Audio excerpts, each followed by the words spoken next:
இந்திய அரசியலமைப்போட இன்ட்ரோடக்ஷன், அதாவது வரலாறுல இருக்கிற சட்டங்கள் பத்தி பார்த்துட்டு இருக்கோம். பட்டய சட்டம் 1793.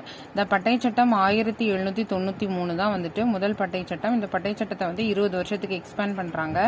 இதுல என்ன சொல்றாங்க அப்படின்னா, இந்தியாவிற்குள் மத பரப்பாளர்கள் மற்றும் மத மாற்றம் செய்ய அனுமதி இல்லை அப்படின்னு சொல்றாங்க இந்த பட்டய சட்டத்துல.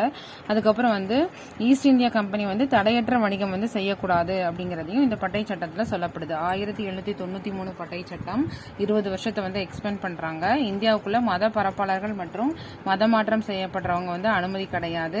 ஈஸ்ட் இந்தியா கம்பெனி வந்து தடையற்ற வணிகம் வந்து செய்யக்கூடாது அப்படின்னு சொல்லப்படுது.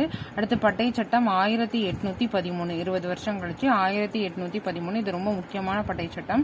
இதுவும் வந்து 20 வருஷத்துக்கு எக்ஸ்பெண்ட் பண்றாங்க. இந்த ஈஸ்ட் இந்தியன் கம்பெனியோட மோனோபோலியை வந்து ஸ்டாப் பண்றாங்க. அதாவது தடையற்ற வணிகத்தை வந்து ஸ்டாப் பண்றாங்க.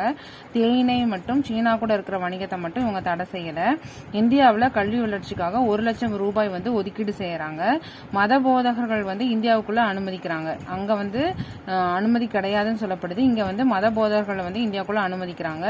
ஆங்கில வணிகர்கள் மத போதகர்கள் கட்டுப்பாட்டு வாரியத்துக்கு கீழே இந்தியாவுக்குள்ள வசிக்கிறதுக்கு அனுமதி கொடுக்கறாங்க. வசூலிக்கப்பட்ட வரி பார்த்தோம் அப்படின்னா அதிக அளவு ராணுவத்துக்கும் அரசு பணி, இந்த ராணுவ பணிக்கெல்லாம் பயிற்சி பெற நிறுவனங்களுக்கும் மேலாண்மை குழு மூலமா செலவிக்கப்படுது. இது வந்து பட்டய சட்டம் 1813. அடுத்து பட்டய சட்டம் 1833. பட்டய சட்டம் 1833 20 வருஷத்துக்கு எக்ஸ்பேண்ட் பண்ணப்படுது.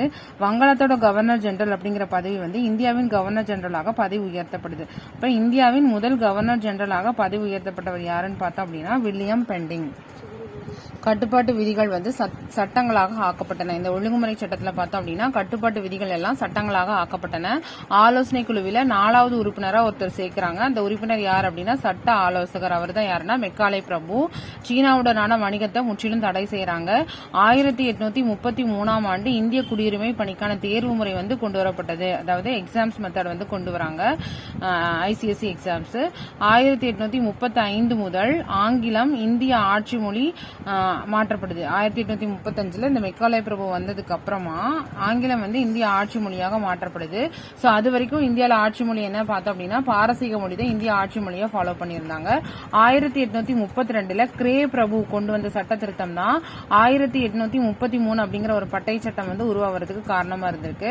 இந்தியாவுக்கு ஒரு ஐரோப்பியர்கள் வந்து தங்களை வந்து ரெஜிஸ்ட்ரேஷன் பண்ணிக்கணும், அவங்க வந்து இந்தியர்களை வந்து துன்புறுத்தக்கூடாது அப்படின்னு சொல்லப்பட்டுச்சு. அப்புறம் இந்த பிஷப்புகள் அப்படிங்கிறவங்களை வந்து நியமிச்சாங்க. இவங்க எதுக்காக அப்படின்னா பம்பாய் மற்றும் கல்கத்தால இருக்கிற கிறிஸ்தவர்களோட நலனுக்காக இந்த பிஷப்புகள் வந்து நியமிக்கப்பட்டனர்.